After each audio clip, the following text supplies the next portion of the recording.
Et on va aller plus loin avec notre invité ce soir, Christian Huglot. Bonsoir, merci d'avoir accepté notre invitation. Vous êtes avocat spécialiste des questions relatives au droit de l'environnement, cofondateur du cabinet Huglot-Lepage. Vous étiez l'avocat des parties civiles lors du procès de l'Erika et vous étiez aussi l'avocat des élus bretons lors de la catastrophe de la Moco Cadiz. Ce bateau italien, c'est 2000 tonnes de fioul lourd. L'Erika, pour rappel, c'était 30 000 tonnes. La Moco Cadiz, plus de 220 000 tonnes. On n'est pas du tout dans les mêmes proportions aujourd'hui. Est-ce qu'on peut se rassurer pour autant ? Ben non, parce que vous avez quand même une pollution qui vient du fioul lourd. L'Erika, c'était du fioul lourd.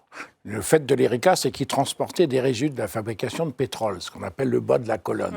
Donc c'est à peu près le même carburant qu'on utilise dans ces navires de ce type, qu'on est obligé de chauffer un peu, mais quand il est mis dans l'eau froide, il se met sous forme de boulettes.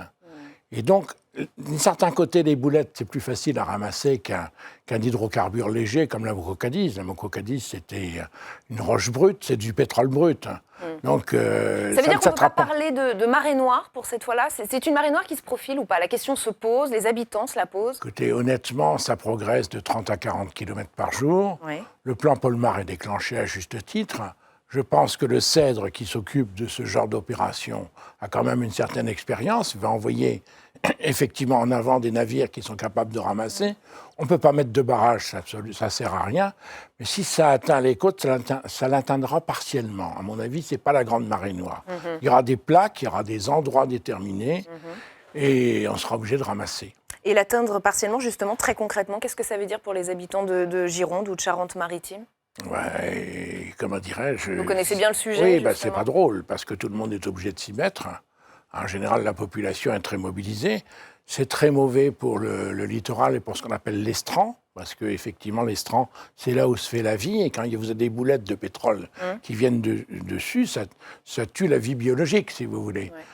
Alors, ça fait toute une série de conséquences. C'est mauvais pour les pêcheurs à pied.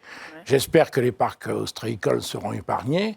Bon, et si ça tombe dans les ports, ça se nettoie, et ça dépend à quel endroit on est aussi. Si on est sur une côte rocheuse ou si on ne l'est pas. Donc c'est toute une ville locale qui est déstabilisée. Ah oui, c'est une ville locale, oui.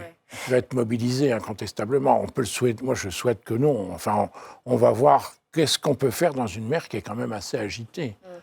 François de Rugy, ce matin sur notre antenne, sur Public Sénat, nous a dit c'est un bateau qui avait plus de 20 ans, ce qui n'est pas considéré comme hors d'âge pour un bateau de commerce. Oui, c'est exact.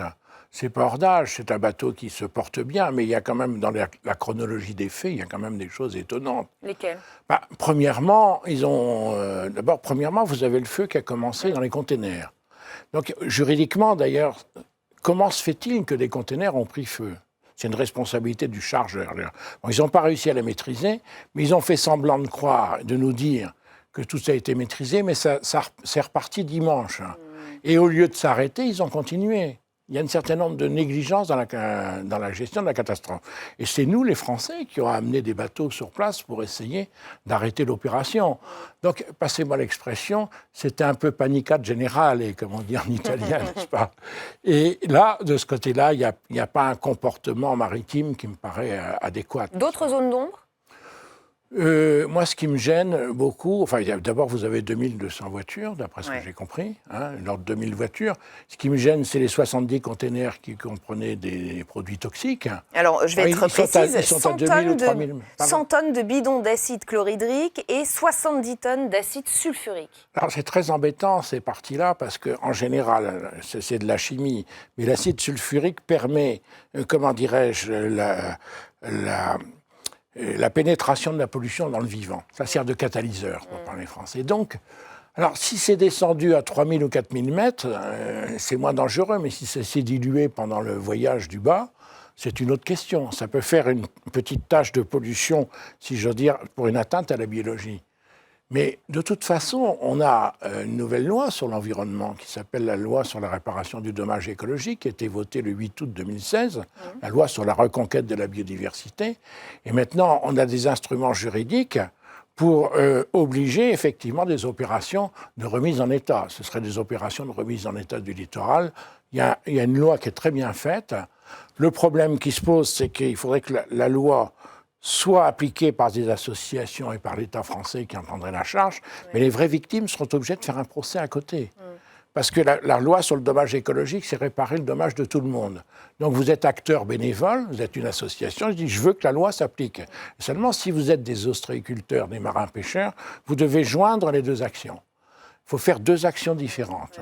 Et s'il y avait un procès à faire là-dessus... C'est à chaque fois des procédures un peu complexes. Hein. L'association Robin des Bois compte porter plainte pour pollution et abandon de déchets. Mais là, ça veut dire quoi? Ça veut dire qu'on cherche à faire payer le pollueur? Oui, bien sûr, mais juridiquement, dans l'état actuel des choses, le navire, il est encore dans ce qu'on appelle la zone économique. Nous sommes d'accord. Bon, juridiquement, l'État français pourrait porter plainte, mais pas une association, me semble-t-il. Hein, c'est lui qui est compétent. Après ça, d'après ce qu'on appelle la jurisprudence, que j'ai fait établir, quand la pollution a atteint ce qu'on appelle la mer littorale, le littoral des 12 000 marins, là, on le juge de droit commun à compétence. Et les associations peuvent se porter partie civile, dénoncer les faits au procureur, mais il faut qu'il y ait un commencement de dommage dans la compétence des tribunaux civils. Et tant que vous n'avez rien, c'est pas la peine de tant que ce n'est pas arrivé, c'est pas la peine de déposer plainte. Mais au bout du compte, est-ce que finalement, le monsieur et madame tout le monde qui a été touché par cette marée noire, et vous le savez bien, je pense par exemple à ces pêcheurs, est-ce qu'ils ont des dédommagements? Est-ce que ça finit par arriver? Est-ce que c'est très long? Est-ce que ça n'arrive jamais? La loi est quand même mieux faite dans l'état actuel des choses. Et puis, malheureusement, ce n'est pas une pollution, si j'ose dire, qui fait intervenir le Fonds international à la pollution. C'est des hydrocarbures qui ne sont pas dans le champ d'application des conventions internationales. On sera obligé de faire du droit commun, de demander, moi, ce que je pense la meilleure chose à faire, c'est de lancer des expertises tout de suite, la première chose, et après ça, demander des provisions. Je pense que c'est la logique pure. Mais vous savez, un procès, c'est plusieurs années. Ouais. Rappelez-vous, pour l'affaire de l'Erika, c'était 99-2012. La Moco Cadiz, j'en parle pas, c'est 78-92. Ce sont des procès assez lourds. Parce que l'armateur, il va se défendre. Il va dire, on m'a chargé des produits qui sont enflammés. Vous avez déjà des précédents sur ce genre de questions-là. Il y a eu dans les mines de potasse d'Alsace, il y a eu des dépôts de déchets. C'était préparé pour des dépôts de déchets dangereux. Puis tout d'un coup, un jour, il y a un producteur qui a apporté des déchets qui se sont enflammés tout seuls.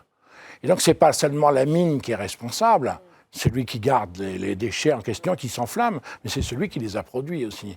Donc, vous risquez d'avoir un enchaînement de responsabilités. Vous dites on va essayer depuis tout à l'heure, ça veut dire que vous allez vous engager, vous allez représenter les parties civiles, si pollution il y a, et a priori il y aura à partir de dimanche et lundi. Je souhaite vivement qu'il n'y en ait pas, mais si on nous demande de le faire, on a déjà des personnes qui nous ont contactés, mais la sagesse c'est d'attendre, se mettre au point, d'attendre, et pour foncer au moment où il faudra le faire, n'est-ce pas? Merci maître, merci Christian Huguelot d'avoir été notre invité ce soir. Je rappelle que vous êtes avocat spécialiste des questions relatives au droit de l'environnement et on l'a bien compris ce soir.